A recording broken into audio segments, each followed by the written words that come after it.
Welcome to Mommy Bibing! Hello mga ka-premies! Nandito tayo sa pinakamakasaysayang lugar sa Intramuros, ang Fort Santiago, kung saan makikita natin ang shoe prints ni Dr. Jose Rizal bago siya dalhin sa Bagong Bayan para i-execute o ang tinatawag na last walk to martyrdom. So according kay intramuros.com.ph, so Fort Santiago during the occupation periods serves as the military headquarters for Spanish, British, American, and Japanese.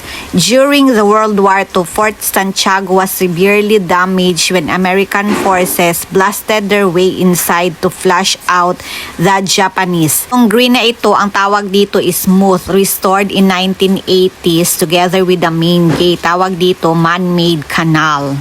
So during the World War II, the main gate of Fort Santiago was destroyed and the only remnants of the original structures are the two curbed stone sentries on each sides. After the war, Fort Santiago was restored as a public park.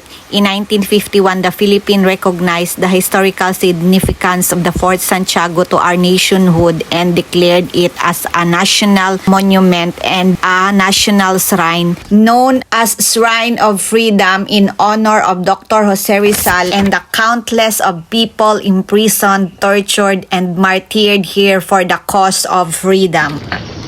Akyat ka doon, Bio. The inner sanctum of Fort Santiago was the location of the old Manila settlement ruled by Raja Sulaiman, palisaded with bamboo and coconut log stakes and defended by swivel guns made by Panday Pera, the renowned smith from Mindanao. And this is Plaza de Armas, built by the Spaniards. It is at the center of Fort Santiago. It got its name from the use of the area to stock arms and rifles when not in use. This is also where the soldiers marches around in their daily drills. And this is the monument of Dr. Jose Rizal here in Fort Santiago. So the white building with brown bricks is a Rizal Shrine. And that building is Raja Sulaiman Theater, formerly known as quarters of the Fort Santiago and destroyed during the Battle of Manila in 1945 and renovated in 1967 into an open theater.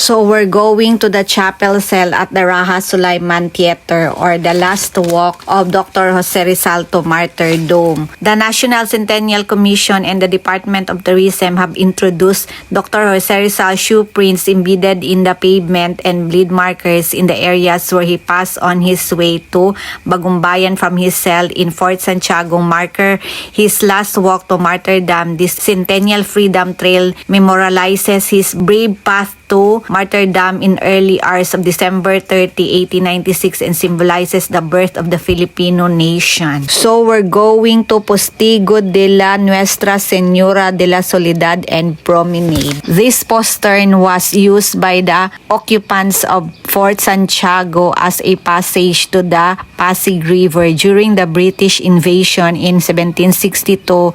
Simon de Anda escaped to the province of Pampanga through this postern. Nakakakilabot habang naglalakad kami papunta sa cell ni Dr. Jose Rizal kasi makikita mo doon yung suffering niya before siya gi-execute. The dungeons of Fort Santiago below were originally used as powdered magazine until the dampness proved detrimental to storing gunpowder.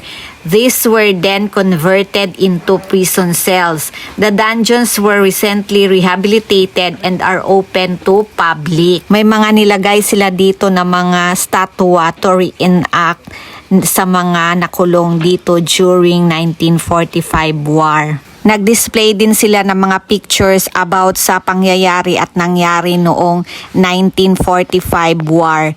And this is the reenactment of a person being tortured. This one is another cell or kulungan. These are the picture after the war. Nawasak yung Intramuros. And this is the history of the Manila massacre during the war. So may insight here as we walk dito sa loob ng dungeon. Nakakalungkot being a Filipino kasi sobra-sobra ang pinagdaanan ng mga Filipino na ikunulong dito. Hindi lang kasi sila kinulong kundi pinahihirapan sila ng husto. Lalo na nilagyan nila ng mga manikin to reenact the happening during the 1945 war. Yan o, manikin na ginapos at saka itinaas yung mga kamay. Dito yan naka-film ng mga ina-torture sila.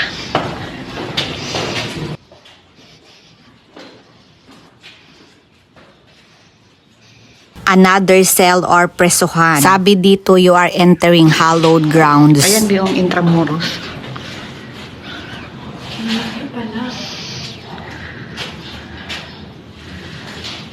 Hindi nga yun ang kalahati yung pinuntahan natin.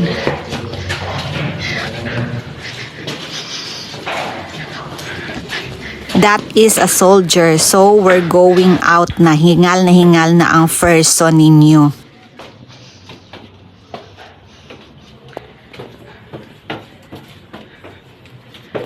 So, nandito na kami sa ibabaw ng dungeon. Tapos na kami doon sa dungeon. Dito na naman tayo iikot sa taas. This is Palsabraga Media Naranha.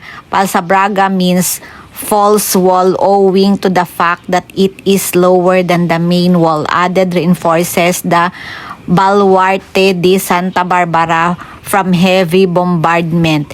Shaped like half of an orange, the name Media Naranha. As you can see, may mga kulungan din dito sa ilalim. Nakapadlock siya kasi hindi pwedeng dumaan dyan.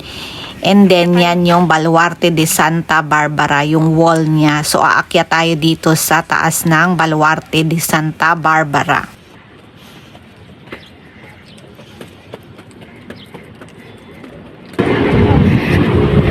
Dungeon nga.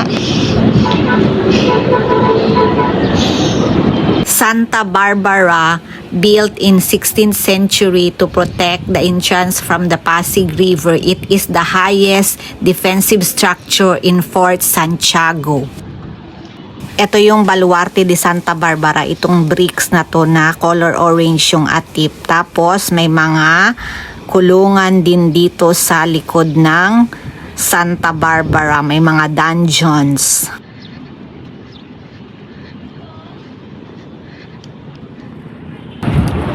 Look at the Manila city.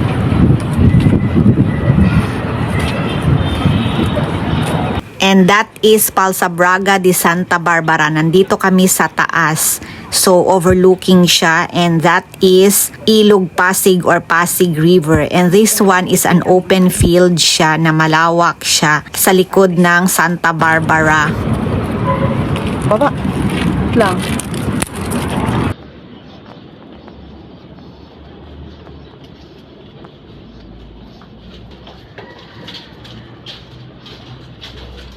Another stair pero sarado. Naluto na daw kami kasi nasunog na kami sa sobrang init. Grabe yung ano oh. Grabe ang wall, sobrang taas. Ang galing ng pagkagawa ng mga ninuno natin. Ito oh. Flashlight oh. Flashlight. Yan lang oh.